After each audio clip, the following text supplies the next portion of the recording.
আসসালামু আলাইকুম রহমতুল্লাহ। প্রিয় শিক্ষার্থী সকলকে অভিনন্দন জানাচ্ছি। আজকের ভিডিওতে আমরা একটি অ্যাপ্লিকেশন নিয়ে আলোচনা করব। অ্যাপ্লিকেশন হচ্ছে application for full free studentship, অর্থাৎ বিনা বেতনে অধ্যয়নের জন্য প্রধান শিক্ষক বরাবর একটি আবেদনপত্র। আমরা জানি, এর আগেও বলেছি যে অ্যাপ্লিকেশনগুলো সাধারণত তোমরা পরীক্ষার প্রশ্নপত্রে যেভাবে থাকবে সেখানে যে নামগুলো থাকবে, অর্থাৎ স্কুলের নাম থাকতে পারে, তোমার নিজের নাম থাকতে পারে, এগুলোই ব্যবহার করতে হবে। ওকে, এছাড়া বাকি সকল সিস্টেম বা বিষয়গুলো, রুলসগুলো একই থাকবে। ওকে, দেখি আমরা প্রথমত একটা তারিখ দেব। তারিখ দেওয়ার পরে দ্য হেডমাস্টার, এখানে টু আগেও বলেছি, টু বসাতেও পারো, না বসালেও কোনো সমস্যা নেই। আমি এখানে একটা স্কুলের নাম ব্যবহার করেছি, Duttapara high school, Natore.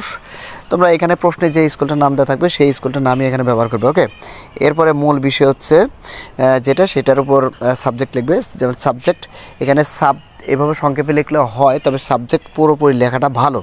Okay, subject application for full free studentship. Sir, this is to inform you that I am a regular student of class 7 in your school. My father is a poor farmer.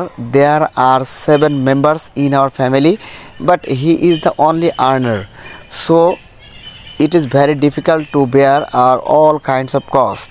So I hope that you would consider my problem and help me to continue my study with full free studentship. Okay. I remind sir, এরপরে তুমি নাম, তোমার address ব্যবহার করবে। এইখানে এখন দেখো যে সবসময় এই অ্যাপ্লিকেশনটা তোমার ব্যক্তিগত, ফুল ফ্রি স্টুডেন্টশিপ এটা তোমার ব্যক্তিগত, এই জন্য এখানে আই ব্যবহার করবে। যখন আমরা সম্মিলিত, যেমন স্টাডি ট্যুর বা মর্নিং স্কুল, এই ধরনের অ্যাপ্লিকেশনে সকলে মিলে আবেদন করতে হয়, এই জন্য সেখানে আমরা আই ব্যবহার না করে উই ব্যবহার করবো। ওকে, তাহলে দেখো আমরা প্রথম থেকে একবার দেখো, বাংলা সহ বলে দিচ্ছি, তাহলে সহজ হবে। ওকে, সাবজেক্ট হচ্ছে application for full free studentship, অর্থাৎ বিনা বেতন অধ্যয়নের জন্য আবেদনপত্র। Sir, this is to inform you that, আপনাকে জানাচ্ছি যে I am a regular student of class 7। এখানে আমি ক্লাস সপ্তম শ্রেণীর জন্য, অর্থাৎ ক্লাস 7-এর জন্য আবেদনটা করেছি বা লিখে দিয়েছিলাম, এটা বলছি। তবে এখানে যে সেন্টেন্সগুলো ইউজ করা হয়েছে বা যতটুকু দেওয়া হয়েছে, এটা ক্লাস 10 পর্যন্ত তোমরা অনায়াসে এটা ব্যবহার করতে পারবে। ওকে, তাহলে কি বলছে, this is to inform you that, আপনাকে জানানো যাচ্ছে যে I am a regular student of class 7, আমি সপ্তম শ্রেণীর একজন নিয়মিত ছাত্র ইন ইউর স্কুল, আপনার স্কুলে, আপনার বিদ্যালয়ের। My father is a poor farmer, আমার বাবা একজন দরিদ্র কৃষক।